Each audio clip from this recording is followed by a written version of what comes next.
চাওক আমি যেতিয়া বিধানসভাত এইটো উত্থাপন কৰিছে তেতিয়া আমি স্পষ্টভাৱে কৈছোঁ যে UCC আইন বলবৎ কৰাৰ আগত বা বিধানসভাত উত্থাপন কৰাৰ আগত বিধানসভাত আলোচনা কৰাৰ আগত এইটো ৰাজ্যখনত বহল ভিত্তিত আলোচনা কৰিব লাগিছিল। ৰাজ্যখনত বহল ভিত্তিত আলোচনা কৰিব লাগিছিল। ৰাজনৈতিক অৰাজনৈতিক সকলো দল সংগঠনৰ লগত কথা পাতিব লাগিছিল। কেবিনেটত পাতিছে। এই যেতিয়া কোনো এখন গুৰুত্বপূৰ্ণ আইন এখন যেতিয়া আনে বা যিখন আইন আনিলে বহুত বিতৰ্ক হ'ব পাৰে, যিখন আইন আনিলে বিভিন্ন কথা বাৰ্তা হ'ব পাৰে, তেতিয়া চৰকাৰখনৰ দায়িত্ব হ'ল সেই আইনখন অনাৰ আগত ৰাইজৰ মাজলৈ দি দিব লাগে। ৰাইজৰ লগত আলাপ আলোচনা কৰিব লাগে। বিভিন্ন দল সংগঠন কোনো ব্যক্তি যদি ইয়াত পৰামৰ্শ দিব বিচাৰে তেওঁলোকৰ পৰামৰ্শ গ্ৰহণ কৰিব লাগে। কিন্তু এই ৰাজ্য চৰকাৰখনে হিটলাৰী নীতিত UCC ডাইৰেক্ট বিধানসভাত আজি উত্থাপন কৰি দিলে। গতিকে আমাৰ এটা কথাই UCC আনাৰ আগত অসমৰ দল সংগঠনৰ লগত কথা পাতিব লাগিব, ৰাইজৰ লগত কথা পাতিব লাগিব, যাৰ কাৰণে আমি বিৰোধ কৰিছোঁ। আৰু দ্বিতীয় কথা হ'ল UCC আনাৰ প্ৰয়োজনটো ক'ত?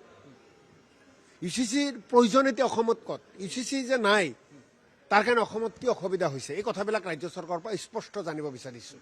তেওঁলোকে এই বিষয়ে একো কথা নকয় আৰু এই যে ডাইৰেক্ট কৰিছে আমি উত্থাপন কৰোঁতে আমি বিৰোধ কৰিছোঁ।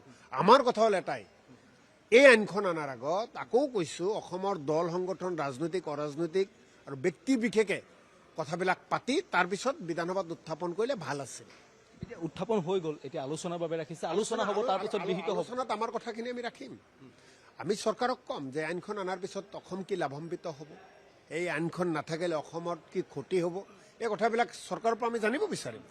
আমাৰ প্ৰশ্নৰ উত্তৰবোৰ তেওঁলোকে দিব লাগিব আৰু আমাৰ প্ৰশ্নৰ উত্তৰত আমি সন্তুষ্ট হ'লে আমি তেতিয়া সহমত পোষণ কৰিম আৰু আমাৰ প্ৰশ্নৰ উত্তৰবোৰ দিব নোৱাৰিলে ইয়াৰ বিৰোধিতা কৰিম। NDA কৈ আছে যে এই আইনখনে সকলোকে সমান অধিকাৰ দিব, সকলোকে সমান দৃষ্টিৰে চাব।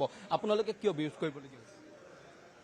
তেওঁলোকে কৈছেহে, যদি সমান দৃষ্টিৰে চাব, সমান অধিকাৰ দিব, তেনেহ'লে সকলোৰে লগত কিয় আলোচনা নকৰিলে? আপুনি যেতিয়া ৰাজ্যখনত বা দেশখনত কোনো এখন আইন আনে, যেতিয়া সেই আইনখন সকলো ৰাইজৰ লগত জড়িত হয়, বিধানসভাত অনাৰ আগত, কেবিনেটত অনাৰ আগত তেওঁলোকে আগতে ৰাইজৰ লগত কথা পাতিব লাগে। এনেকুৱাও উদাহৰণ বহুত আছে আমাৰ দেশখনত, আমাৰ ৰাজ্যখনত। সেই কাম কিয় নকৰিলে? যদি ৰাইজৰে ভাল হয়, জনতাৰ ভাল হয়, জনতাই ন্যায় পায়, অধিকাৰ পায়, সেইটো জনতাৰ লগত আলোচনা কৰিবলৈ অসুবিধাটো ক'ত? নে ৰাজনৈতিক কিবা এজেণ্ডা লুকাই আছে? সেইটো ওলাব যদি আলোচনা কৰে। আমাৰ সন্দেহ হৈছে। নাৰী শক্তি বন্ধন অধিনিয়ম আপোনালোকে সংসদত বিৰোধিতা কৰিলে, তাৰপাছত কাৰ্যকৰী কৰিব নোৱাৰিলে, গৃহীত নহ'ল। এতিয়া কথাটো হ'ল যে আজি সদনত অসম বিধানসভাত এটা প্ৰস্তাৱ গ্ৰহণ কৰিব। এতিয়া তাক লৈ আপোনালোকৰ স্থিতি কি থাকিব? চাওক, আমাৰ নাৰীক সন্মান দিয়ক আৰু সন্মান দিয়ক, তাত আমি সহমত পোষণ কৰিম, সমৰ্থন কৰিম। আপত্তিটো ক'ত? কিন্তু আপুনি যদি গোটেই প্ৰস্তাৱত চায়, আচল উদ্দেশ্য হ'ল ডেলিমিটেশ্যন, সমষ্টিৰ সীমা পুনৰ নিৰ্ধাৰণ।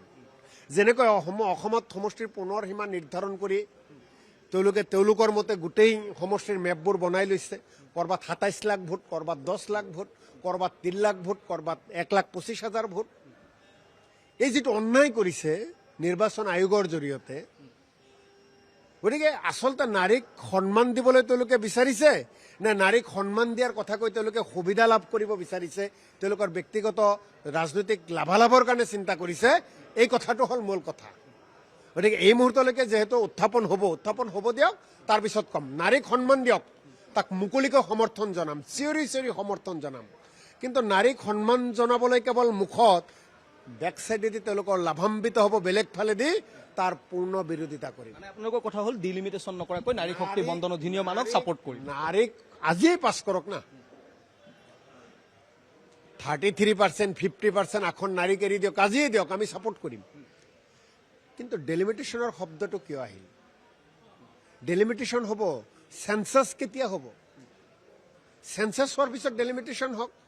গতিকে এই কথাবিলাক জড়িত হৈছে। গতিকে আপুনি বিজেপি এইবিলাক যিয়ে কৰি আছে, মানুহে বেলেগ মানুহক তেওঁলোকে বুৰ্বক বুলি ভাবে, মানুহে সকলো জানে। ইমান দিনে কথা নাই।